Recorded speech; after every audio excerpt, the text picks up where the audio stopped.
أشهد أن لا إله إلا الله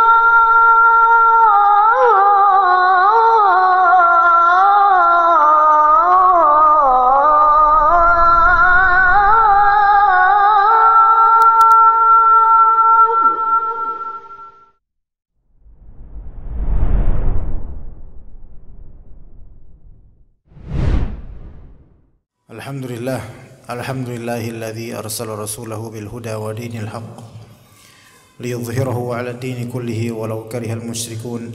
Wassalatu wassalamu 'alal mustafa nabiyyina Muhammad wa 'ala alihi wa sahbihi wa man ihtada bihadihi ila yaumil qiyamah. Allahumma inna nas'aluka 'ilman nafi'a wa rizqan thayyiban wa 'amalan mutaqabbala. Jemaah sekalian rahimani wa rahimakumullah. Alhamdulillah telah kita lewati Ramadan di sebulan yang lalu dan juga hari raya Id Al-Fitr dan hari-hari yang Allah Subhanahu wa taala tetapkan kita sebagai hamba Allah sampai terwujud di detik ini kita masih sebagai hamba Allah Subhanahu wa taala yang menghadapi masa-masa penuh dengan kenikmatan sekaligus masyakil, yaitu kesulitan demi kesulitan.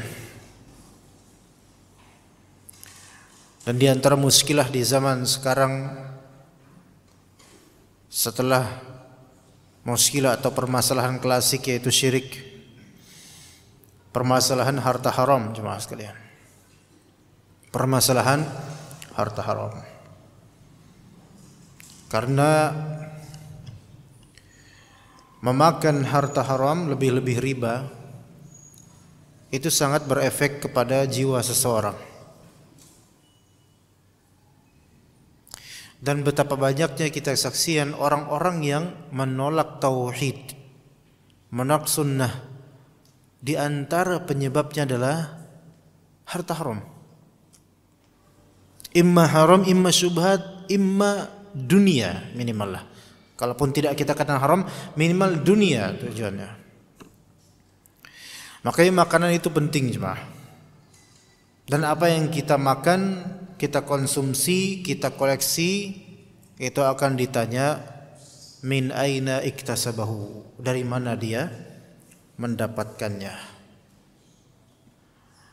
Maka coba kalau kita melihat diri kita, apakah masih melekat atau masuk atau ada di dalam tubuh kita daging dari hasil yang haram, atau apakah masih melekat di tubuh kita pakaian dari hasil yang haram, atau di tabungan kita dari hasil yang haram. Nah, maka kita lihat.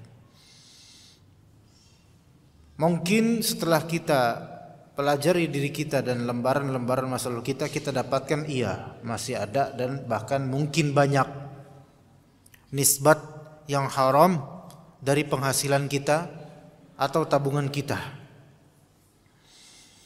Bagaimana cara tazkiyatun nufus? Membersihkan diri dan membersihkan tabungan kita, harta kita dari yang haram seperti ini. Ini yang perlu tahu solusinya nih. Untuk menjawabnya jemaah, sebelum kita ke bab yang akan kita bahas, untuk menjawabnya biiznillah ta'ala, setelah memohon taufik kepada Allah Ta'ala, semoga jawaban ini jawaban yang mudah dipahami dan diberi taufik oleh Allah.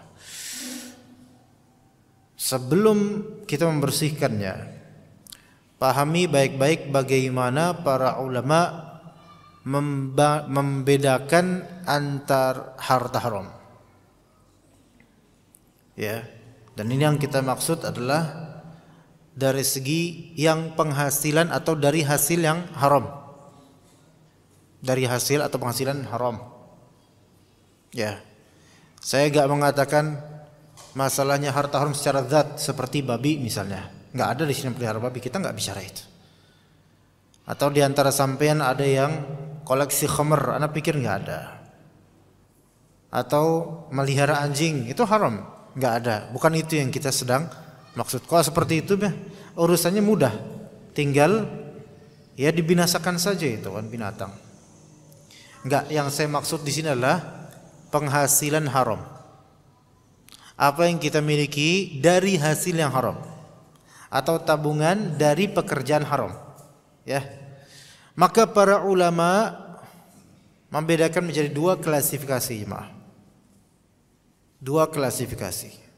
Ya. Dua klasifikasi atau dua macam harta haram ditinjau dari penghasilannya, dari hasil yang haram.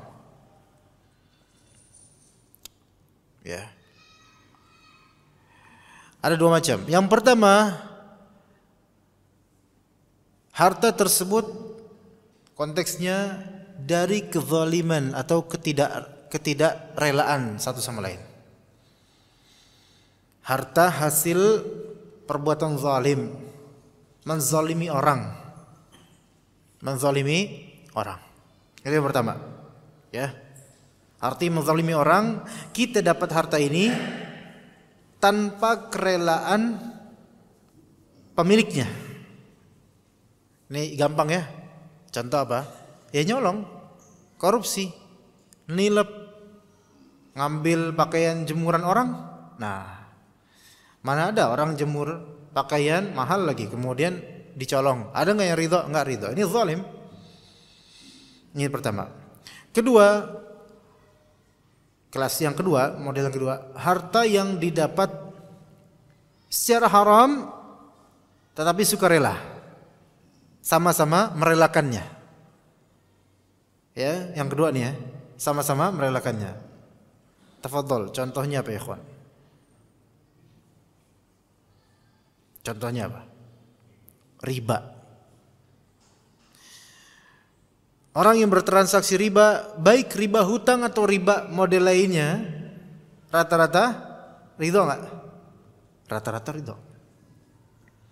Bahkan mereka nggak menganggap itu khabith, nggak menganggap itu haram, karena mungkin jahil atau memang ridho ini, oh saya dapat benefit nanti ya. Riba, di antara contohnya riba.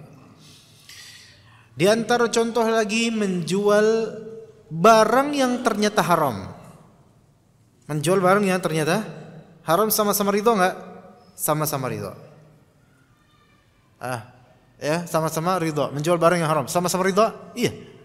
Penjual ridho karena dapat untung, pembeli ridho karena itu barang yang dia cari, walaupun barangnya haram untuk dikonsumsi atau dipakai dan seterusnya. Oke? Dan ada lagi contoh lain. Oke. Tadi yang kelas pertama apa? Yang haram penghasilannya dari segi apa, ikhwan? Tanpa kerelaan kan, zalim, maka ini menjadi haram selamanya untuk dia. Menjadi haram selamanya untuk dia.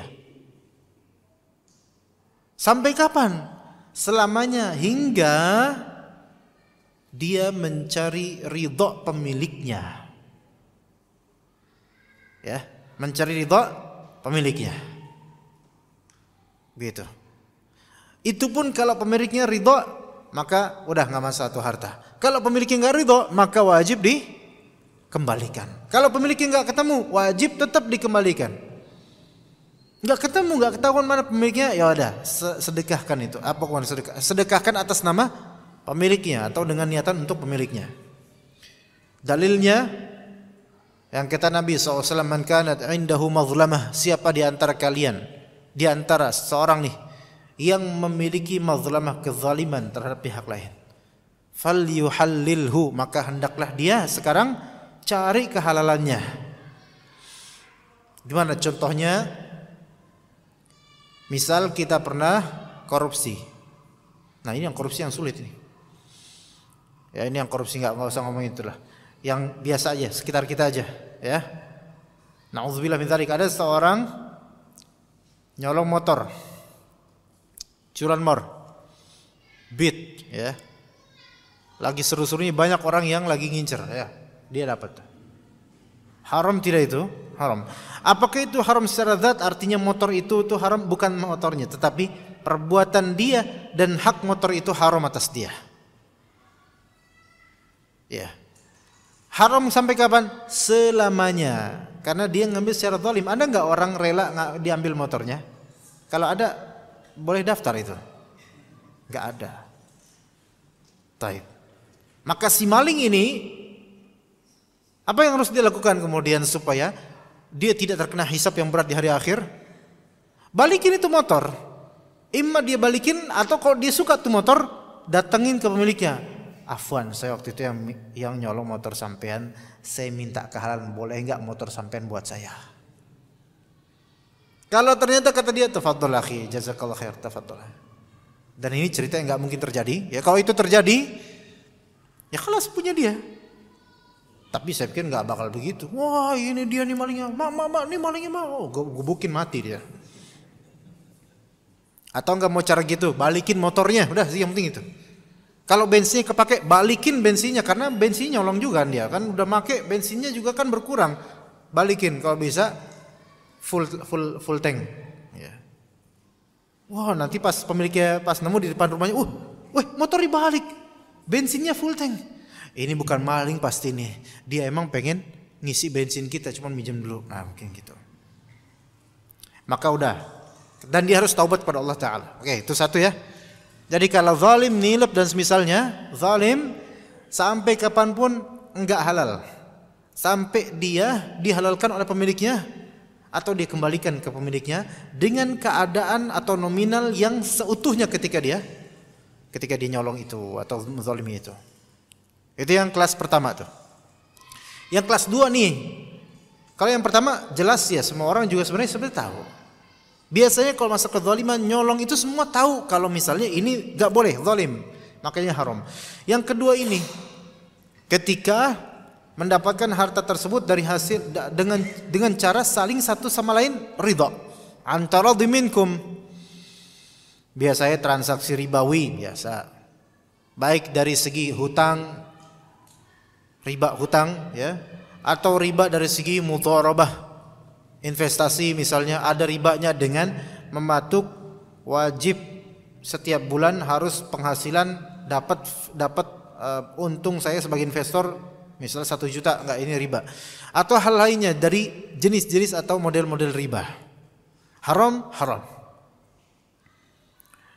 Ternyata dapat nih harta riba. Kan ridha, sama-sama ridha. Dua pihak. Atau apalagi tadi selain itu? Menjual barang haram. Menjual barang haram. Bagaimana hukumnya yang seperti ini? Ini dirinci lagi yang kedua nih, dirinci lagi. Ya.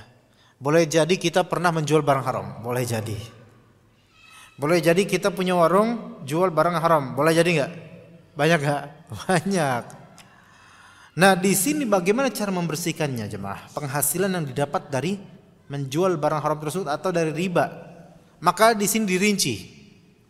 Kalau ya, penghasilan tersebut antum dapatkan sebelum mengetahui hukumnya, maka itu halal buat antum.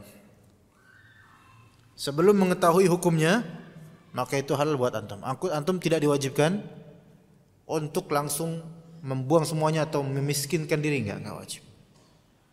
Ya kalau antum pengen membuang itu silahkan, tapi enggak wajib. Dalilnya apa? Dalilnya para sahabat Nabi radhiyallahu anhum, sebagian dari mereka berpenghasilan dari menjual khamar. Betul apa betul? Iya. Baik di masa jahiliyahnya atau ketika sudah muslim. Karena pengharaman khamar itu kan berderajat, jemaah. Enggak langsung haram, enggak. Ada tahun-tahunnya. Ketika itu awal-awal enggak diharamkan dan mereka minum dan juga menjual, beli dan seterusnya. Maka beberapa sahabat yang ketika itu berbisnis khamar dapat penghasilan dari itu. Ketika diturunkan ayat pengharaman khamar, maka apa? Langsung dibuangkan zat khamarnya itu. Tapi Rasulullah SAW tidak memerintahkan satupun untuk langsung membuang penghasilan mereka dari situ. Kenapa? Karena sebelumnya belum tahu kalau ini akan diharamkan. Gitu. Itu kalau belum tahu hukumnya. Ya, belum tahu hukumnya. Adapun 2B, Kondisi kedua, kalau dia sudah tahu hukumnya, maka haram itu penghasilan untuk dirinya. Haram itu penghasilan untuk dirinya, dan itu termasuk barang haram yang wajib dibersihkan, bukan disedekahkan. Kalau dia sudah tahu hukumnya. Taib, riba gimana riba? Sebagian orang tahu nggak riba? Kebanyakan muslim tahu ribanya, tapi rinciannya tahu nggak? Enggak, Pak. Benar nggak? Hah? Tahu nggak riba? Umumnya tahu, oh riba itu haram, ya kan? Tapi rinciannya apa saja riba? Apakah kayak gini riba? Tahu nggak? Nggak tahu. Banyak kan nggak tahu benar karena belum belajar. Contoh lain nih, di warung-warung dari zaman tahun 90 mungkin 80-an dulu, ada pasangan kayak kertas gini, nanti ada nomor 1 sampai 100. Tahu nggak? Banyak gak yang kita bayar berapa tuh? Sekali cabut bayar kan? Apaan sih namanya itu ya? Nggak tahu dia apaan. Ntar lotre. Ya, terus nanti kan ada bungkusan isinya tuh calon-calon hadiah kita. Kalau matching nomornya sama ini dapat. Ya, anak kecil cabut berapa kali itu kan? Anak kecil suka gopean. Ya, dapatnya jarum super. gopean. Ini judi jemaah sekalian. Ini judi. Ya. Anda nggak perlu sebutin dalil dari Bung Roma, nggak perlu ya. Dalil dari Al-Quran aja. Ini judi jemaah sekalian. Ini judi yang tersebar loh. Ya, pernah nggak kita kayak gitu? Antum aja anak nggak? Taib, kemudian dapat gak penghasilan itu? Untung besar Pak. Apalagi banyak nomor bodongnya, ya kan? Untung besar. Haram, hukumnya haram. Tapi apakah para warungers itu mereka tahu kalau itu judi? Tahu nggak? Nggak tahu, ya kan? Nggak tahu kan? Apalagi kalau era 90-an nggak ngerti itu judi, nggak ngerti. Judi itu yang mereka tahu pakai kartu gaple, pakai kartu ini, kartu itu tuh baru tuh calon judi itu. Kalau ini mah bukan judi, ini judi jemaah, ya kan? Keuntungannya haram. Tetapi karena dia belum tahu, maka insya Allah dia tidak wajib untuk membersihkan itu harta dari itunya. Kan nggak tahu. Tapi ketika udah dikasih tahu sama ustadz, sama ikhwan, sama saudara, dikasih tahu, Pak ini haram, ini judi, ini penjelasannya, paham dia kemudian. Afallahu amma salaf. Allah Ta'ala memaafkan yang sebelumnya. Mulai sekarang kalau masih seperti ini haram total. Bisa bedakan di sini antara sebelum ngerti dengan sesudah ngerti. Gitu ya. Karena banyak masyarakat kita sebenarnya awam masalah ini. Maka coba kalau misalnya nih dulu nggak ngerti itu haram dan dia sudah dapat keuntungan banyak sekali. Ini bukan judi, bukan pokoknya dikira ini bukan haram. Dan dia sudah beli rumah, beli ini, nikah dan seterusnya, oke? Dan nikahnya dia juga dari hasil yang haram tersebut, tapi dia nggak tahu. Nah setelah dia sekarang tahu, tanya ke ustadz, semua hasil ini dan tabungan saya semua itu dari yang haram dong Ustaz. Terus saya harus ngapain? Ustadznya berfatwa kemudian, udah semua rumah jual, hanguskan hartanya, tabungan kasih ke fakir miskin. Terus saya dapat apa Ustaz? Antum cuman yang sandang pangan papan doang. Langsung memiskinkan diri. Enggak begitu jemaah. Dalilnya apa tadi? Sahabat Nabi sebagiannya apa? Mereka bisnis khamr. Tapi ketika diharamkan dan mereka kemudian baru tahu, apa kemudian? Tidak diwajibkan untuk apa? Memiskinkan diri begitu. Tapi kalau antum mau membersihkan, tafadhal, cuma enggak wajib. Itu muskilah di antara muskilah zaman sekarang. Maka bagi yang telah mendengar nasihat ini, itu solusinya jemaah.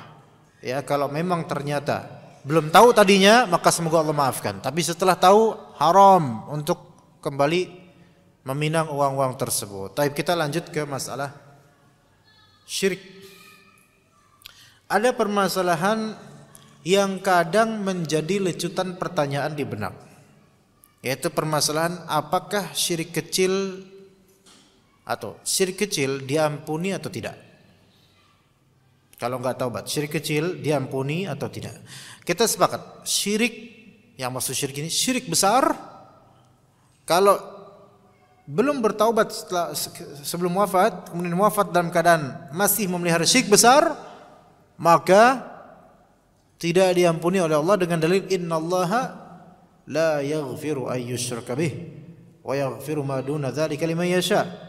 Sesungguhnya Allah Ta'ala tidak mengampuni dosa syirik dan mengampuni dosa-dosa di bawah syirik.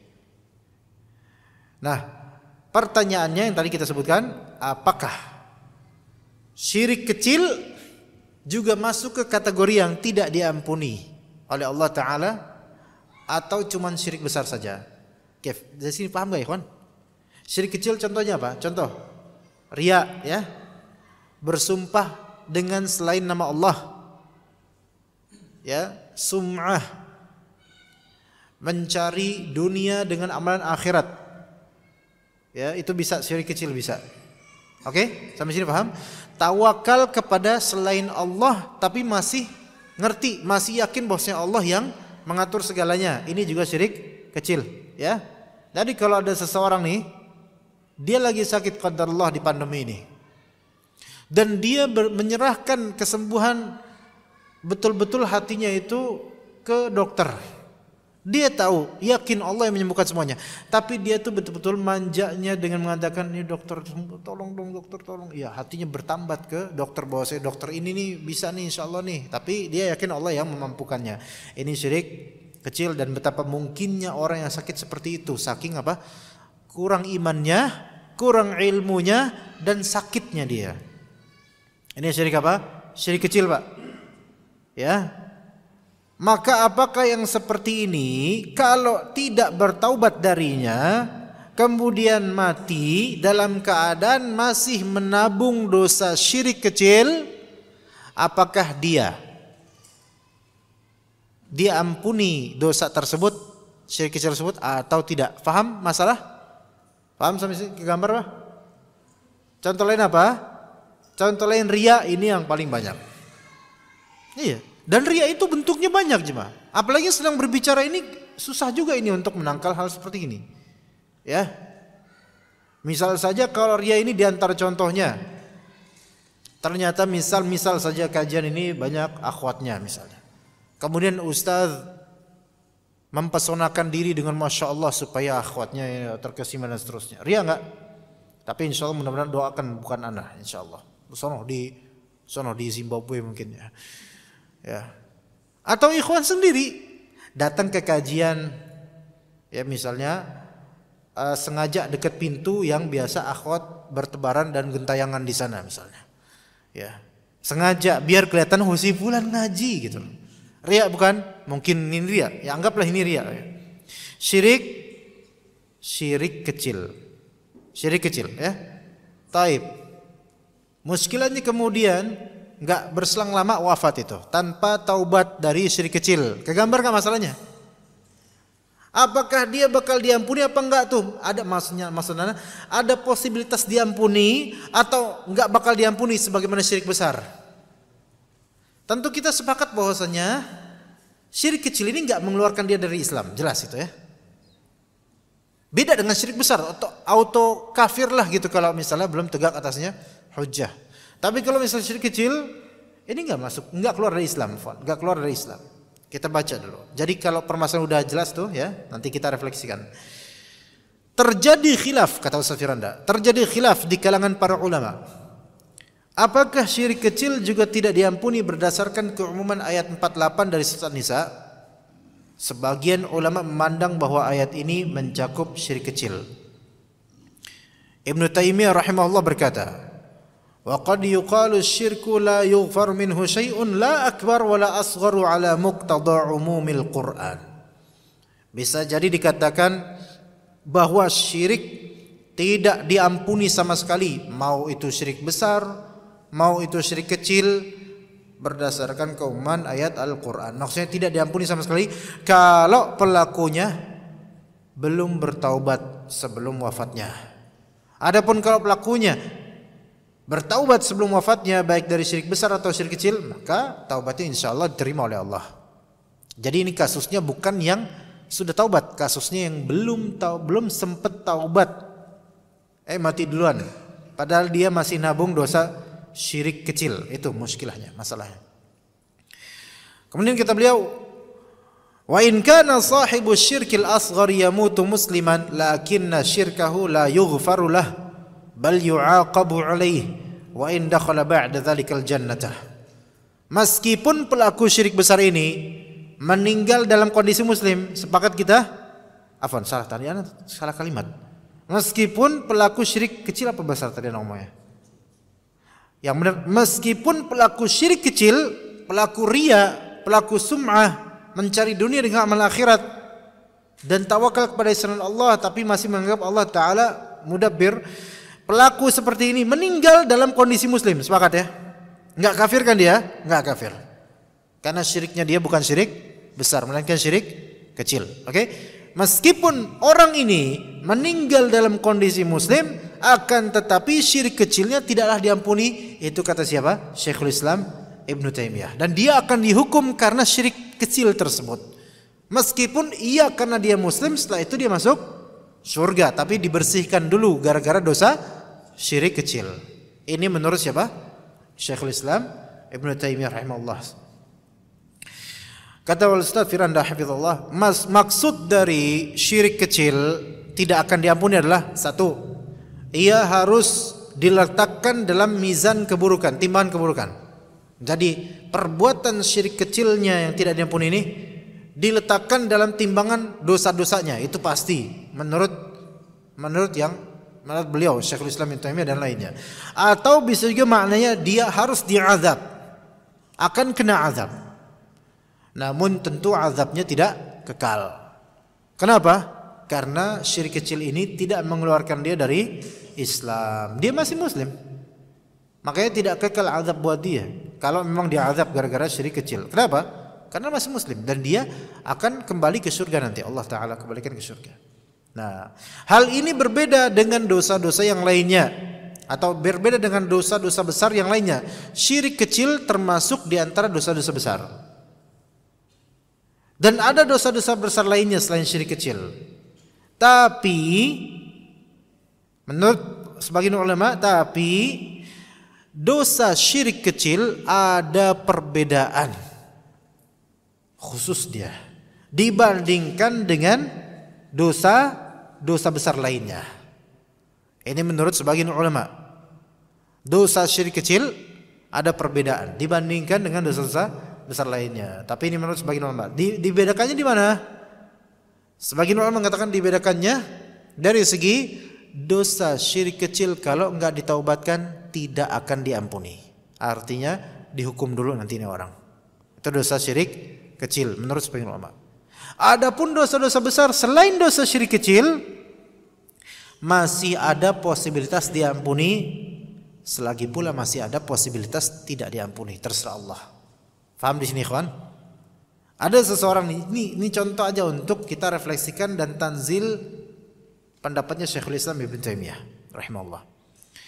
Misal ada seseorang dia punya dosa syirik kecil, riya, dan riya itu halus banget jemaah.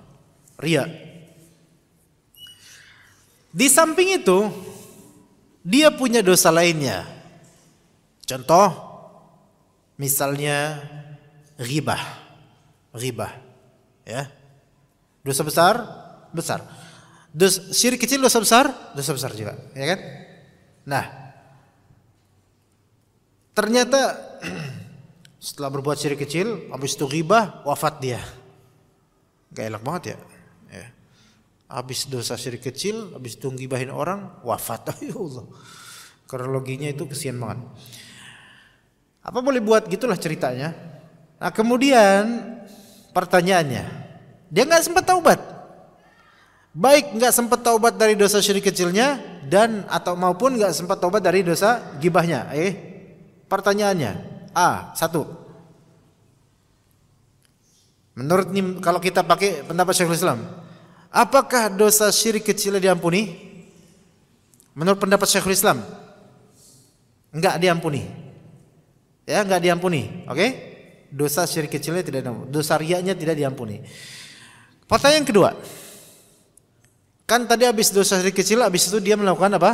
Ghibah. Dosa besar juga. Pertanyaan kedua, apakah dosa besarnya ini, ghibah ini, ada kemungkinan diampuni oleh Allah? Jawabannya iya.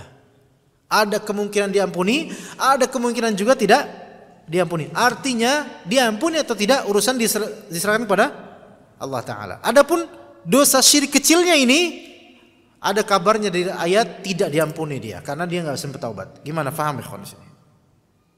Maka boleh jadi di sini menunjukkan, mengisyaratkan, kalau pakai pendapat beliau mengisyaratkan dosa syirik kecil mau bagaimanapun syirik kecilnya, kalau nggak ditaubatkan itu kengeriannya absolut gitu loh. Ancamannya absolut. Adapun dosa-dosa berlainnya, iya ancaman Allah itu ada, tetapi Allah Ta'ala terserah Allah mau mengampuni atau tidak untuk dia. Faham ikhwan? Bisa gimana? Bisa dipahami insyaallah. Ya, itu menurut siapa? Syekhul Islam Ibnu Taimiyah. Kata Ustaz Firman hafizallah, hal ini berbeda dengan dosa-dosa besar lainnya. Dosa-dosa besar yang lainnya yang masih memungkinkan untuk diampuni oleh Allah meski pelakunya meninggal dalam kondisi belum bertaubat dari dosa besar tersebut. Ya. Zina, membunuh tanpa hak, kadzib, dusta, nyontek dosa apa nyontek? Nah ini nggak tahu, nah dosa apa, tergantung nyonteknya, ya. Nyontek tapi beda jawabannya. Ini nyontek yang sia-sia jemaah. Ya. Ya ada teman anak kayak gitu, fadol nyontek sama anak tapi nggak boleh sama jawabannya. Ustadz juga ada yang kayak gitu, boleh nyontek tapi nggak ada yang boleh sama jawabannya. Ngapain nyontek kok kayak gitu kan? Ya sia-sia. Tapi kalau ada nyontek yang merupakan dosa besar misalnya karena khianat, maka apa? Maka masuk dosa besar. Bisa diampuni, bisa tidak. Nyuap, nyogok tanpa hak, bisa dosa besar. Itu termasuk dosa besar. Tapi kalau tidak bertobat, bisa saja diampuni, bisa saja tidak, terserah Allah Ta'ala. Ya, tapi tidak. Antum harus bedakan ikhwan antara yang menyogok dengan yang disogok. Kerap kali yang menyogok ini karena terpaksa nyogok. Ya. Karena qadarullah peraturannya itu menyulitkan dia dan dia punya hak. Mau nggak mau ya harus pakai pelicin. Akhirnya dia menyogok riswah. Tapi di sini hukumnya karena dia terpaksa atau dia ingin mendapatkan haknya, maka yang seperti ini nggak berdosa. Yang dosa siapa? Yang membuat pengetatan peraturan yang membuat hak orang tertahan, itu yang dosa. Ya kata sahabat atau kata Rasul, kata sahabat entah Anas bin Malik, la'anallahu ar-rashi wal murtashi. La'ana Rasulullah SAW ar-rashi wal murtashi. Atau kama qala Nabi SAW, la'anallahu ar-rashi wal murtashi. Allah Ta'ala melaknat orang yang menyogok dan yang penyogok, yang disogok. Nah tadi kita rinci, kalau yang menyogok ini dia dalam keadaan terzalimi karena haknya ditahan, atau urusan dia, kebutuhan dia dipersulit padahal dia punya urusan penting dengan itu, mau nggak mau dia pakai jalur orang dalam, maka yang seperti ini semoga dimaafkan, gitu Pak ya, semoga. Karena ya apalagi di ya kita nggak usah cerita di negeri Zimbabwe ya misalnya, begitu jemaah ya. Tapi ini bukan memotivasi kita untuk apa? Enggak apa-apa cari orang dalam, enggak gitu juga, ya. Enggak. Kalau memang ternyata antum lihat bisa pakai jalur normal, sulit sedikit tapi insya Allah bisa, harus pakai itu. Formalnya gitu. Tapi kalau antum enggak punya waktu atau antum kesulitan atau memang ini benar-benar disengaja supaya ujung-ujungnya ke situ juga, ya udahlah. Mau gimana lagi? Ya kan? Ya, tapi kalau antum bisa melawan, menahan, maka jangan pakai cara seperti itu. Begitu, ya. Baik. Itu termasuk dosa besar, sogok menyogok. Baik yang menyogok ataupun yang disogok. Dosa besar dan hartanya haram. Nah, itu dosa besar. Memakan harta haram ya dosa besar. Apakah nanti ketika orang ini wafat, makan harta riba, makan harta haram, menjual barang haram, menjual barang ilegal yang dilarang negara misalnya. Ilegal, mungkin senjata tajam yang dilarang, mungkin binatang yang dilindungi oleh negara misalnya, haram penghasilannya. Dia wafat dengan memakan harta haram tersebut. Pertanyaannya, dia muslim, apakah masih ada kemungkinan Allah mengampuni dia? Mungkin. Tapi kita tambahin lagi, ya ada mungkin juga Allah tidak mengampuni dia. Jadi supaya tidak diremehkan ini sesuatu ini, ya gitu. Begitu. Maka kata Al-Ustaz hafizahullah taala, kembali ke masalah syirik tadi, syirik kecil. Namun pendapat yang kuat bahwa yang tidak diampuni, ini pendapat yang kuat kata beliau, yang tidak diampuni kalau enggak taubat hanyalah syirik akbar. Ya. Kontras dengan pemahaman Syekhul Islam Ibnu Taimiyah yang beliau jabarkan tadi. Yang lebih tepat, yang lebih kuat pendapatnya adalah bahwasanya hanya syirik akbar yang tidak diampuni oleh Allah Ta'ala. Adapun syirik kecil seperti tadi riya, bersumpah dengan saya nama Allah Ta'ala, sum'ah, ibadah caper-caperan, mencari dunia dengan amalan akhirat. Itu mencari dunia dan amalan akhirat tergantung sih. Ada yang memang bisa besar syiriknya, bisa juga kecil. Gimana Pak? Isi pengajian demi kaya. Langsung aja saya tembak diri saya biar, ya kan? Iya. Karena kehidupan saya di sekeliling ini. Isi pengajian murni cuman pengen dapat kekayaan. Iya, termasuk kan? Iya. Ngisi pengajian supaya populer semata. Ini juga kan popularitas kan bukan cuma duit doang. Popularitas kan termasuk apa? Dunia juga. Ini termasuk syirik. Ya, dikatakan kalau ini di kitab tauhid nih nanti di akhir-akhir ada bab khusus tentang beramal amalan akhirat untuk dunia. Ada, itu termasuk syirik. Ya begitu, itu termasuk syirik. Ya makanya mengerikan jemaah. Ya mengerikan itu. Itu di antara contohnya, ya. Makanya sampai Rasulullah SAW mengatakan ta'isa abdud dirham, ta'isa abdud dinar, ta'isa abdul qamisah. Celakalah budak atau hambanya dinar, celakalah hambanya dirham, celakalah hambanya pakaian. Kenapa? Ini rata-rata mereka memperbudak diri untuk dunia. Dan lebih buruk lagi kalau jadi syirik apa? Yaitu ketika amalannya amalan akhirat tapi tujuannya dunia. Ingat tujuannya dunia, bukan amalan akhirat tapi dapat dunia. Itu beda orang, beda kasus. Ada orang nggak nyari dunia, ustadz nggak nyari dunia. Tapi mau gimana lagi? Setiap dia beramal akhirat ditimpukin dunia buat dia. Mungkin nggak itu?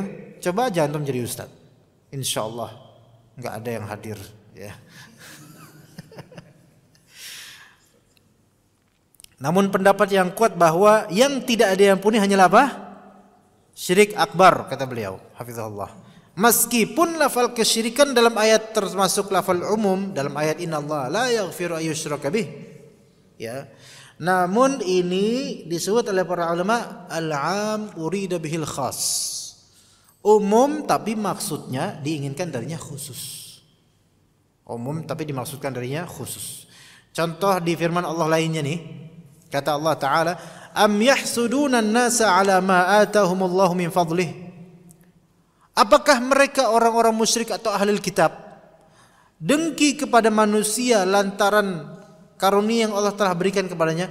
Manusia yang dimaksud di sini kan kelihatan, apakah orang-orang Yahudi itu dengki pada manusia karena manusia dapat yang Allah berikan padanya? Manusia di sini bukan semua manusia. Orang Yahudi di sini konteksnya bukan mendengki kepada semua manusia, tapi mendengki kepada Nabi Muhammad alaihissalam dan para sahabatnya. Berarti kan ini lafalnya umum, maksudnya apa? Khusus. Ya. Contoh misalnya ada di antara jemaah nih, ada di antara jemaah. Ya, Anda bilang ada jemaah yang duduk di mana gitu, sambil senderan. Tidur, ngorok, ngelindur, ngeces. Ya, lengkap itu, komplit banget itu. Ngelindur, mimpi lagi. Terus Anda bilang, orang zaman sekarang tidur ngantukan. Misalnya, ya, Anda menyayangkan orang zaman sekarang. Apakah berarti semua orang itu kalau ngaji tidur sekarang? Enggak. Tapi ada kekhususan. Maksud Anda beliau-beliau ini gitu loh ya. Ini lafalnya umum, maksudnya ya antum tahu khusus itu. Ya, maka seperti Allah Ta'ala, innallaha la yaghfiru ayyushraka bih. Allah Ta'ala tidak mengampuni dosa syirik. Umum kan? Baik syirik besar maupun syirik kecil.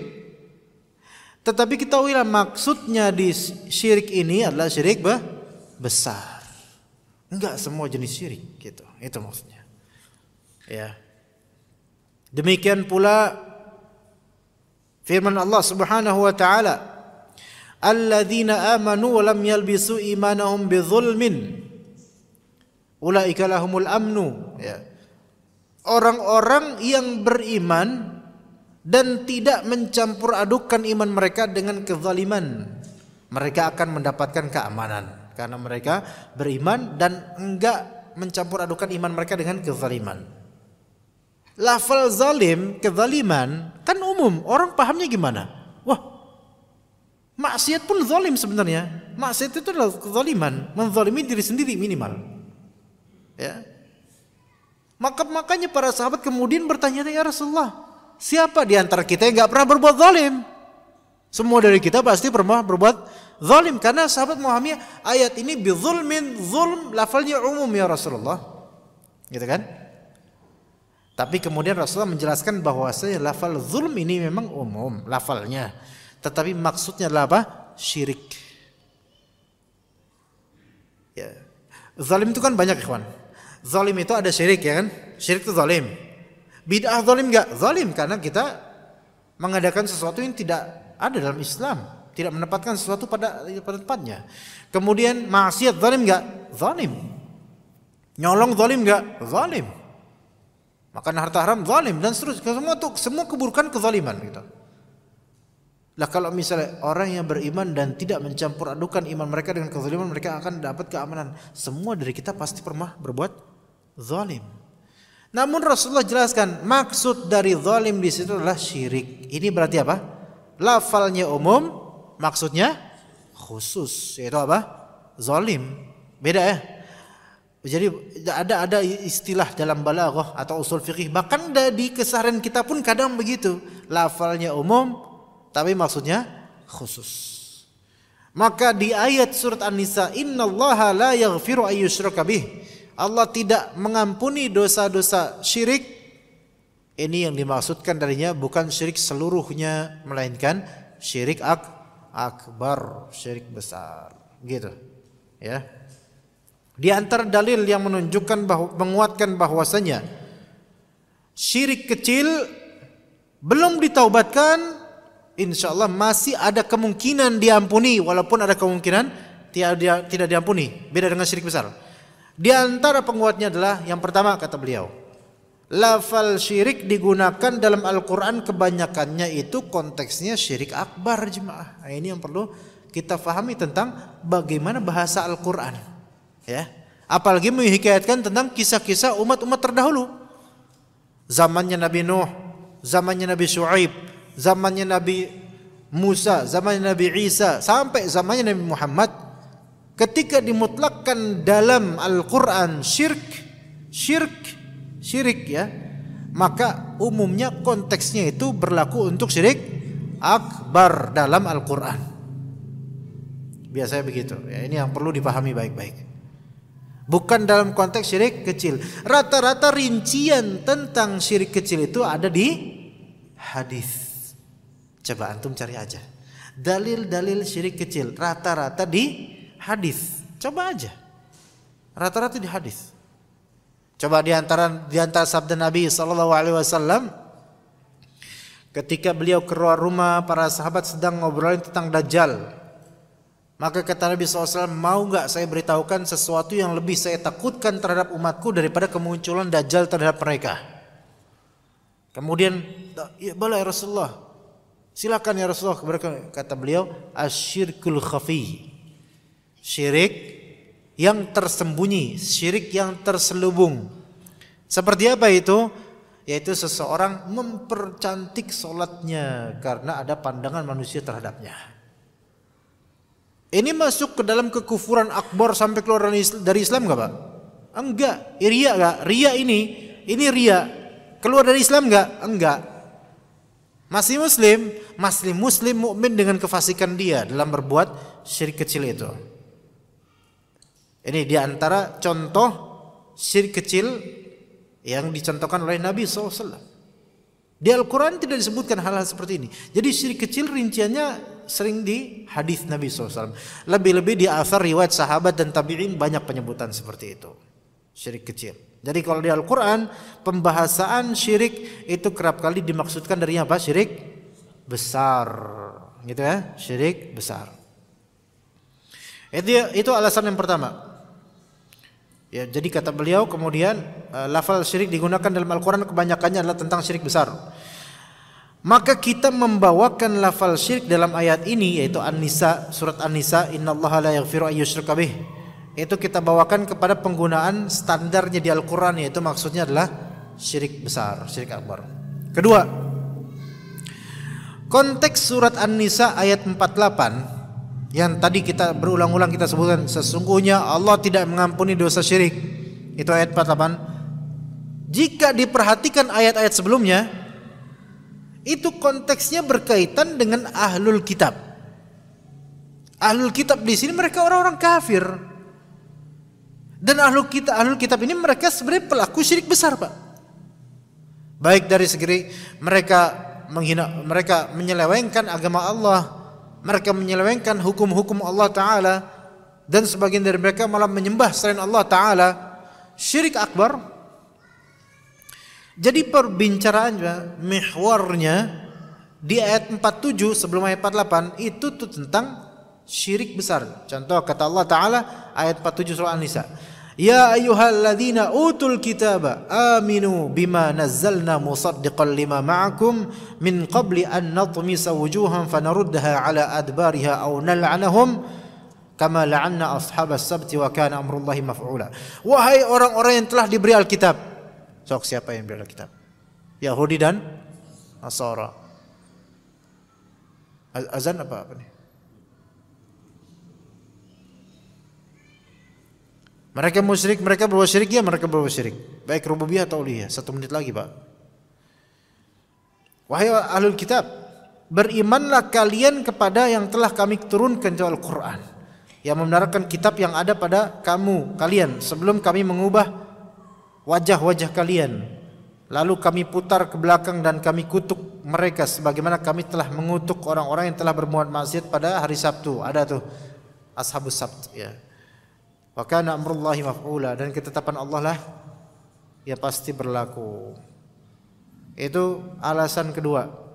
Jadi alasan pertama kenapa syirik kecil itu masih ada potensi diampuni, karena lafal syirik digunakan dalam Al-Quran biasanya syirik akbar, sehingga dikecualikan darinya syirik kecil masih mungkin diampuni. Yang kedua, konteks di ayat-ayat yang menunjukkan tidak diampuni syirik itu kalau nggak taubat, itu konteks berkaitan dengan ahlul kitab, orang-orang kafir. Ya, orang-orang kafir, berarti syirik akbar.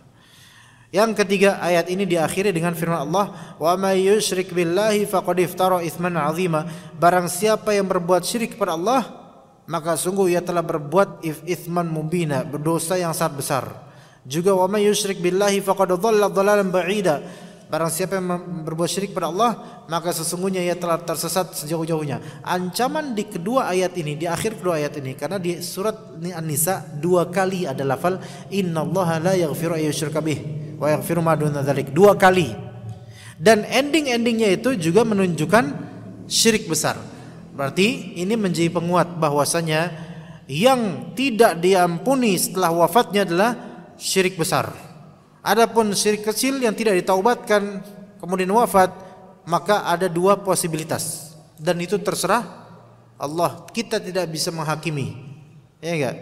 Siapa di antara kita yang enggak pernah berbuat syirik kecil? Ajun tangan. Susah dia. Di antara kita bersih dari syirik kecil susah. Bisa jadi enggak ada di antara kita selamat dari itu, ya. Ya, sepertinya azan ikhwan. Ya, kita sebentar dulu, habis azan insyaallah kita teruskan. Baik, bismillahirrahmanirrahim.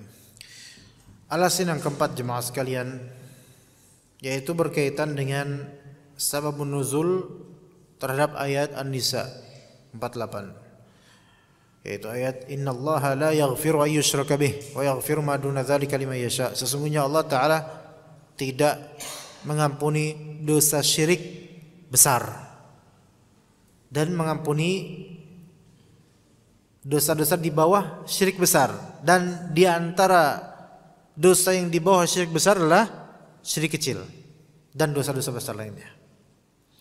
Sebab nuzul ayat tersebut, kata beliau hafizallah, menunjukkan bahwa yang dimaksud dengan syirik dalam ayat 48 An-Nisa adalah hanya syirik besar.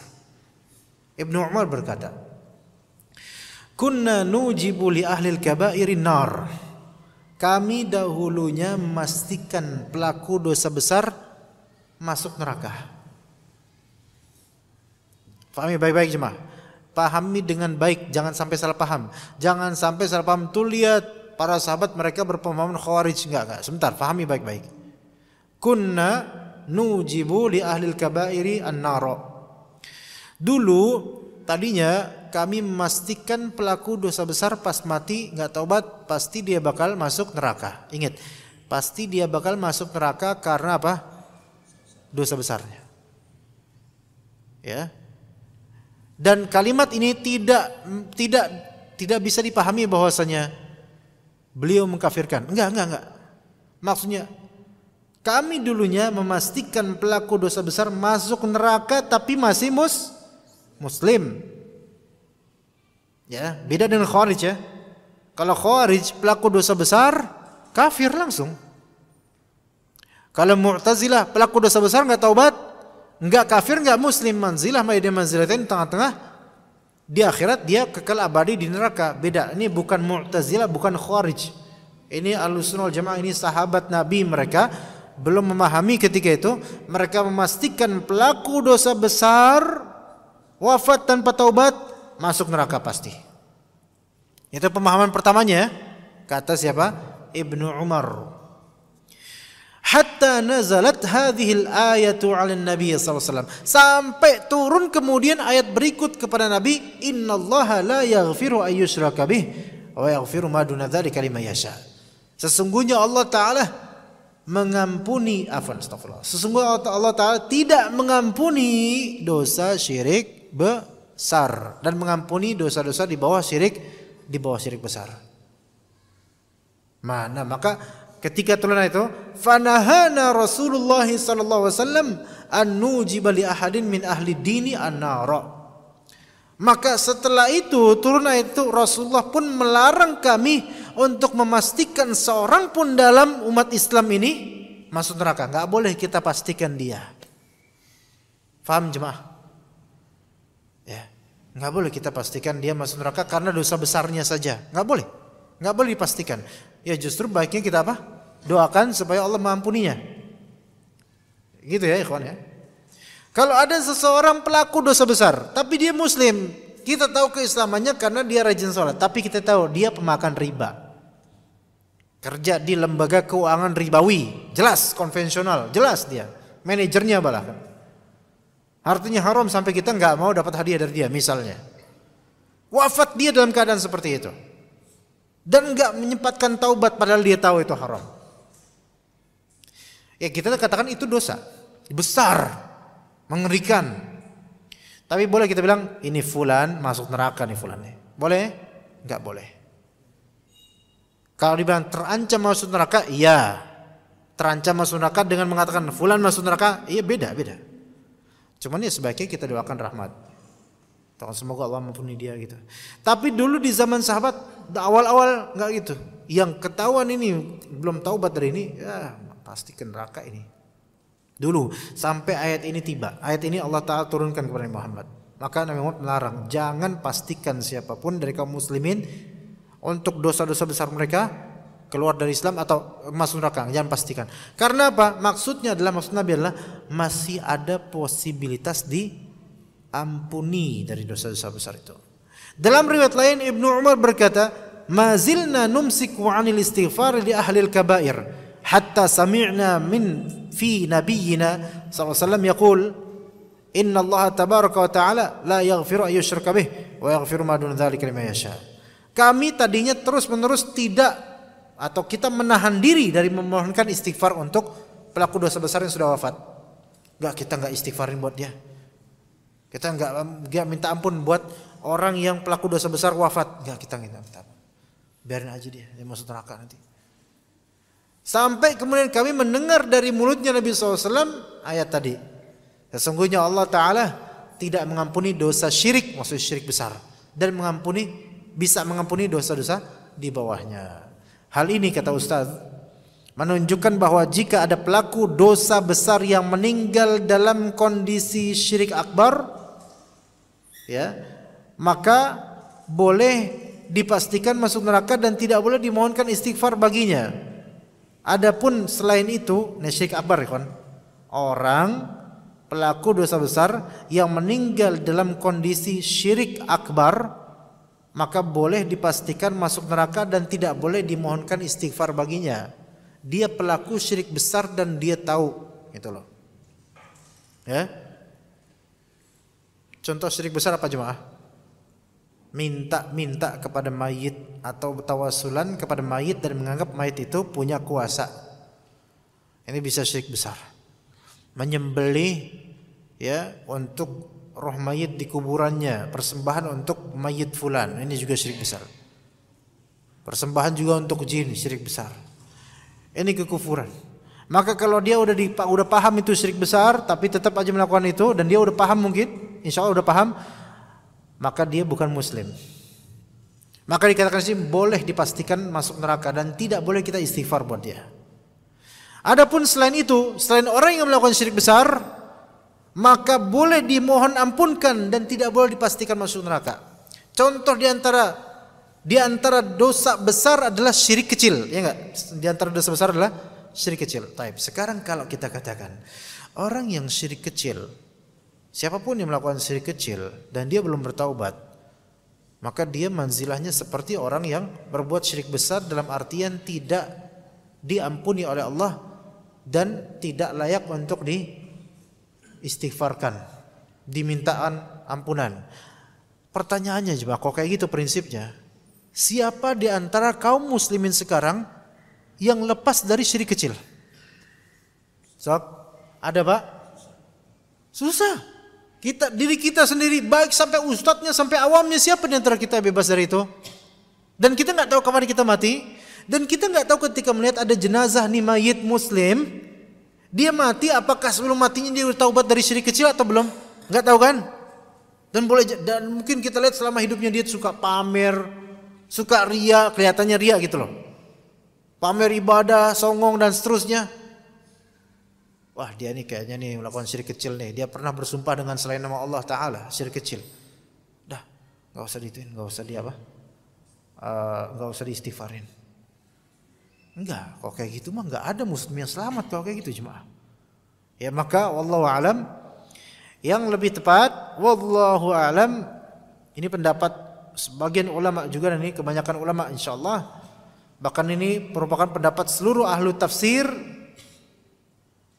Ya, seluruh ahli tafsir menyatakan, seluruh ahli tafsir, tidak seorang pun dari ahli tafsir yang menyatakan bahwa ayat 48 dari surah An-Nisa mencakup juga syirik kecil. Enggak, itu cuman syirik besar. Begitu jemaah sekalian. Makanya sesongong-songongnya orang, seria-rianya orang, kalau kita misalnya menganggap dia ria misalnya, tapi dia itu masih muslim statusnya, dia punya hak untuk kita sholatin, kita doain rahmat buat dia, ampunan buat dia, masih gak masalah. Hatta dia orang yang paling pamer se-RT. Ya, begitu jemaah. Kenapa begitu? Karena pertama, kita tidak boleh memastikan seorang muslim masuk neraka atau masuk surga. Cukup doakan saja. Kedua, karena masih ada kemungkinan dia diampuni, dan semoga Allah Ta'ala merahmati dan mengampuni diri anak dan juga jemaah sekalian dan juga keluarga kita. Semoga diberikan kesehatan, kebaikan, keberkahan dunia dan akhirat. Mungkin kita cukup sampai sini aja jemaah sekalian. Wassallallahu ala nabiyina Muhammad wa ala alihi wa sahbihi ajma'in. Subhanakallahumma bihamdika asyhadu an la ilaha illa anta astaghfiruka wa atubu ilaik. Assalamualaikum warahmatullahi wabarakatuh.